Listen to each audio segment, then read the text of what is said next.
Comenté que la Organización Mundial de la Salud declaró emergencia mundial por la viruela del mono o Mpox, como se denomina en inglés, y vamos a hablar al respecto con la doctora Rosa María Wong Chu, jefa de la Subdivisión de Investigación Clínica de la Facultad de Medicina de la UNAM. Doctora, gracias por estar con nosotros. Buenos días.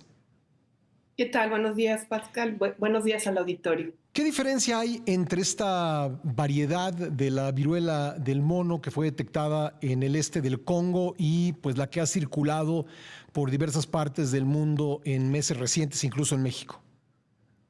Sí, bueno, si ustedes recordarán, en 2022 hubo un brote y empezó a circular la viruela símica, que antes no había estado fuera de África, porque en África es endémica, Ujú. sobre todo en la República Democrática del Congo, pero ahí el tipo de virus que estuvo circulando es del clado 2.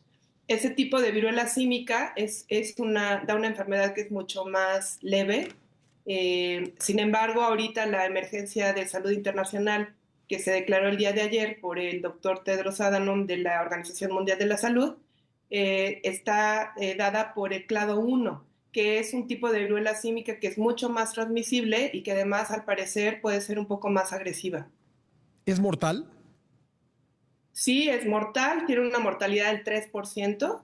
Además, este clado está afectando a un grupo de edad mucho más, pues un rango de edad mucho más grande. Ujú. O sea, el brote o la pandemia que hubo en 2022 estaba muy acotada a ciertos grupos de riesgo. Sin embargo, en esta están observando también afecciones incluso hasta niños menores de 15 años.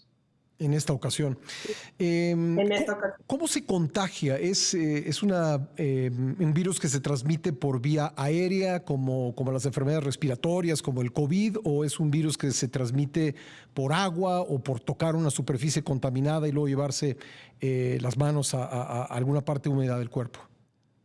Sí, Bertrand, yo creo que ese es un punto muy importante, ¿no? Que la gente debe saber. Básicamente, la forma principal de contagio es contacto directo con las lesiones. Ujú.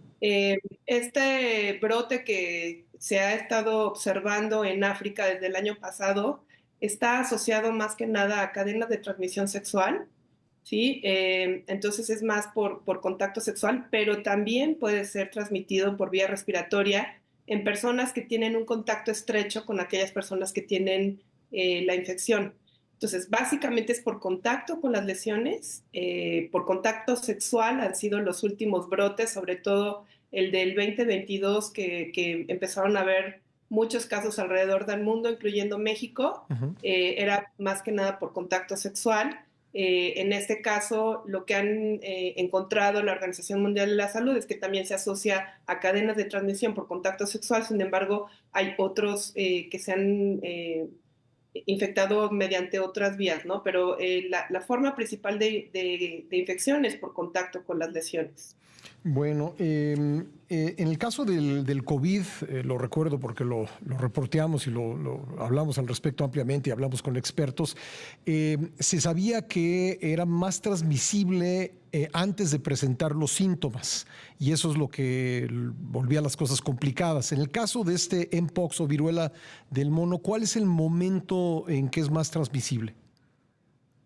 Sí, bueno, con el COVID, no nada más antes de presentarlo, sino que había gente que tenía la infección y que no tenía absolutamente ningún síntoma. Cierto. Este, Nosotros hicimos un estudio en el Centro de Diagnóstico COVID de la Facultad de Medicina y ahí lo que encontramos es que durante la ola de Omicron, de 10 personas que eran positivas, 8 no tenían absolutamente ningún síntoma. Ujú. Entonces, eso hace que la persona esté hablando, esté excretando gotitas de saliva y pues si la gente llega y lo inhala o lo toca o se toca los ojos, entonces puede infectar.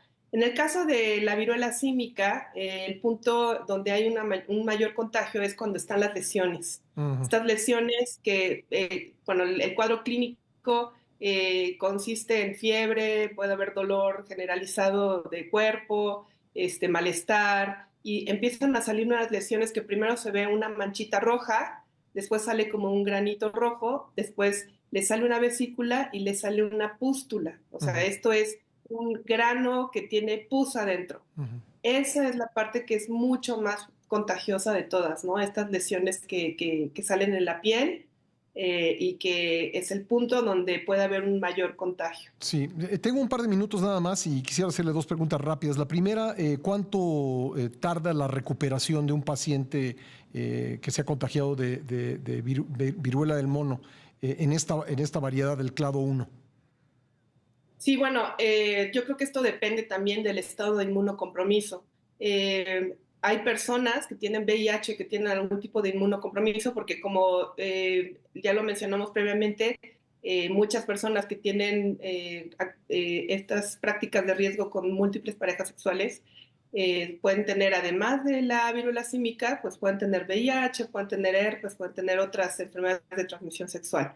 Entonces, en aquellas personas inmunocomprometidas pueden ser cuadros muy prolongados. Ujú. En personas que no tienen inmunocompromiso, niños o personas que están bien, que no tienen nada, ninguna otra enfermedad que les pueda comprometer su sistema inmune, pues en teoría, más o menos entre una semana y dos ya cede el Mm. cuadro.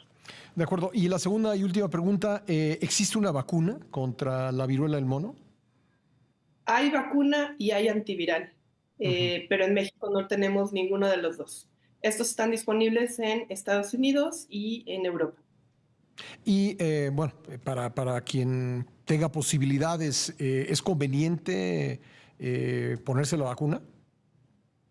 En este momento, la Organización Mundial de la Salud no recomienda una vacunación universal. Ujú. Solamente, incluso cuando fue el brote del 2022, se aplicaba la vacuna a personas con riesgo. Y como estas cadenas de transmisión se estuvieron dando principalmente en la comunidad LGTB, entonces, pues ellos fueron a quienes estuvieron aplicando las vacunas en Estados Unidos, por lo menos. Ya. Y lo que dice la Organización Mundial de la Salud es, en este momento, la enfermedad está en África. La emergencia es porque hay 4 países en donde previamente no había casos Ujú. y aparentemente pues, hay un incremento muy importante, Muy bien. pero en este momento no hay que poner vacuna. De acuerdo, doctora, le agradezco mucho su tiempo. Al contrario, muchas gracias. Saludos al auditorio. Muy amable la doctora Rosa María Wong Chu, jefa de la Subdivisión de Investigación Clínica de la Facultad de Medicina de la